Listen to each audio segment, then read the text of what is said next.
Delphine Jubilard a disparu dans la nuit du 15 au 16 décembre 2020 et son époux, Cédric, est toujours au centre de toutes les questions.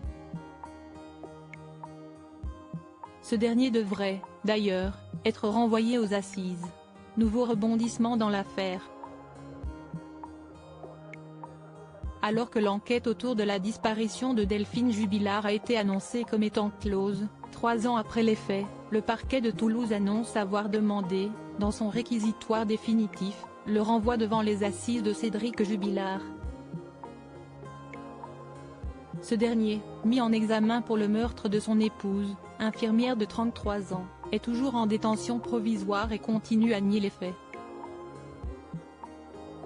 C'est le procureur de Toulouse qui a confirmé cette demande de renvoi devant les assises, le lundi 6 novembre 2023, comme le rapporte l'AFP. Melour Naka Sharfi a confirmé avoir reçu le réquisitoire définitif du parquet.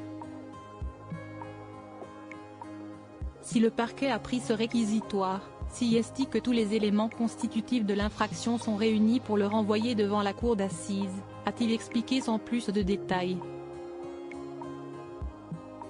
De son côté, le parquet semble effectivement confirmer la piste d'un acte criminel, selon les informations du journal Le Parisien. L'information judiciaire a réuni les éléments démontrant que Delphine Ossaguel, qui n'a plus donné le moindre signe de vie depuis le 15 décembre 2020 vers 23 h et qui a été vue pour la dernière fois par son mari Cédric Jubilard à son domicile, a été tuée, annonce-t-on.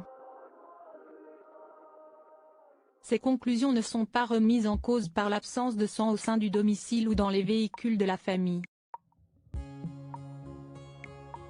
Une mort violente n'étant pas nécessairement accompagnée de sang, telle la strangulation ou l'étouffement. Cédric Jubilard suspect, un amas d'éléments à charge. Delphine Jubilard a disparu dans la nuit du 15 au 16 décembre 2020 à Cagnac-les-Mines, près d'Albi. La mère de 2 enfants était en pleine instance de divorce et son fils aîné Louis, 6 ans à l'époque des faits, affirme qu'une violente dispute a éclaté entre ses parents, aux alentours de 23 h. Cédric Jubilard a toujours affirmé qu'il se serait couché de bonne heure et qu'il aurait constaté l'absence de son épouse vers 3 h 45, réveillé par les pleurs de sa fille. Mais cette version serait, aujourd'hui, contredite par un amas d'éléments à charge.